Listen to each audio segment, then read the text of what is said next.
کامێرای حەراری ئەو نهێنیەی کە گیانی پێشمەرگەکانی کوردستانی پێوەبەندە، چاوێ کە جیاواز لە چاوەکانی تر شتەکان دەبینێت و فریادڕەسی ئەو کەسەیە بەکاری دەهێنێت. پێشمەرگە بۆ پێی نییە و داعش بۆ بەکاری دەهێنێت.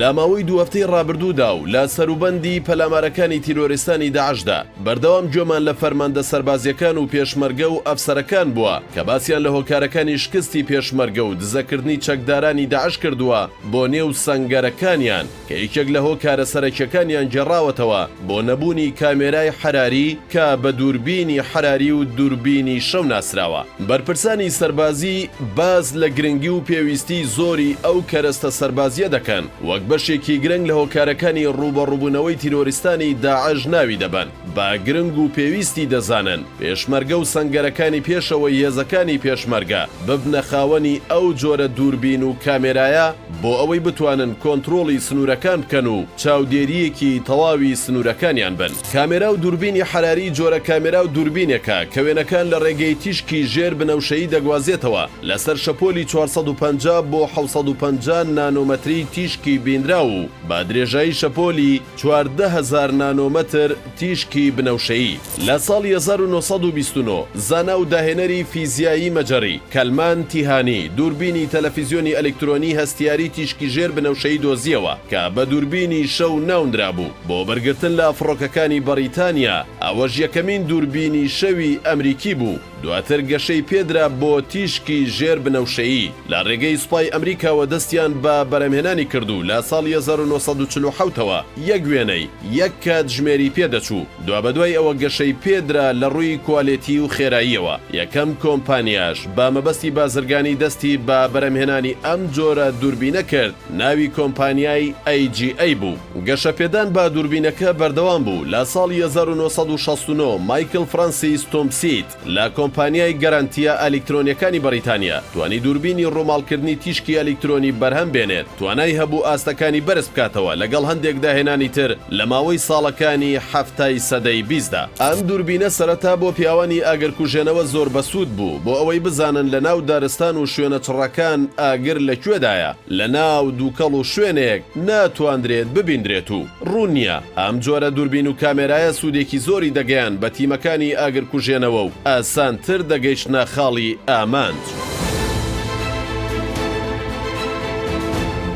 پاش ڕووداوەکانی 11 سێپتەمبەری ساڵی 2001 حکوومەتی ئەمریکا ڕێگەیدا بە شێوەیەکی زیاتر دووربینەکە بەکار بێنرێت بۆ دۆزینەوەی مرۆڤ بەتایبەت ئەوانەی لە شوێنێکدا گیریان خواردووە ناتواندرێت شوێنەکانیان ببیندرێت. کامێراکە لە 5 باش پێک دێت، سیستمی بینین، دۆزەرەوە، گەورەکردنی نیشانەکان، پرۆسێسی نیشانەکان، بەشی پیشاندان یاخود شاشە. لە بەرەستیاری کارکردنی دووربینەکە و توانای بینینی تیشکەکانی ژێر بنەوشەیی لە دەوڵەتانی خاوەن سەروەری دەبێت حکوومەت مۆڵەت بدات بە بەکارهێنانی ئەم دووربینە و لە دەستی چەیەکەیەکی وڵات دابێت و چۆن بەکاربێنرێت بەبێ ڕەزامەندی باڵاترین دامەزراوەی سەربازی وڵات. هیچ کەسێک بۆی نییە دووربینەکە بەکاربێنێت و هەر کەس و یەکەیەک بەبێ مۆڵەت دووربینەکە بەکاربێنێت بە سەرپێچی یاساکان دادەنرێت.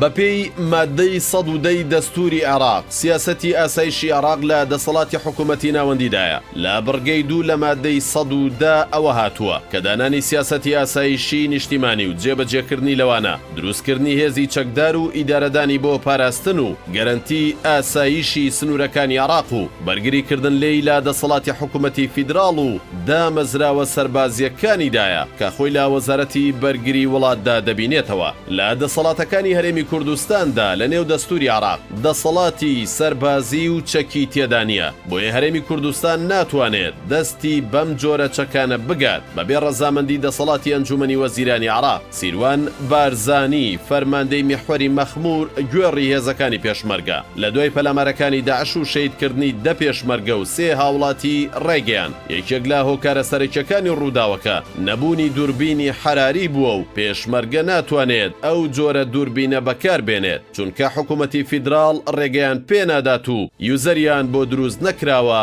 تا ئێستا.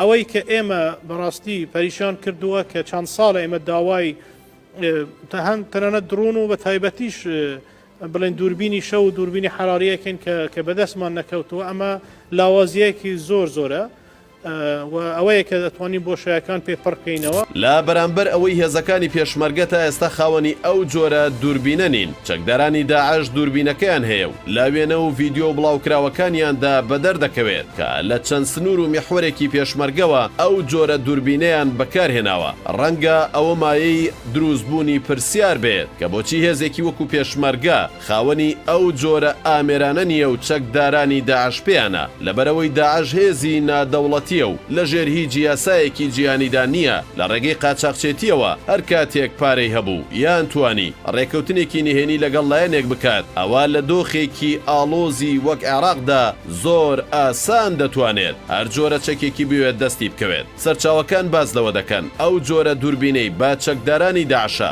یان لەلایەن هێزەکانی ئەمریکا و هاوپەیمانانەوە پێی دراوە یان لەلایەن گروپەکانی حەشدی شەعبیەوە وەریان گرتووە. حکوومەتی هەرێم بۆ چارەسەرکردنی ئەم دۆخە و ڕوبەڕووبوونەوەی داعش لە هەوڵی ئەوەدایە عێراق هەماهەنگی تەواو لەگەڵ پێشمەرگە بکات و تەواوی چەک و کەرەستەی پێویست بگەێنێتە دەستی هێزەکانی پێشمەرگە.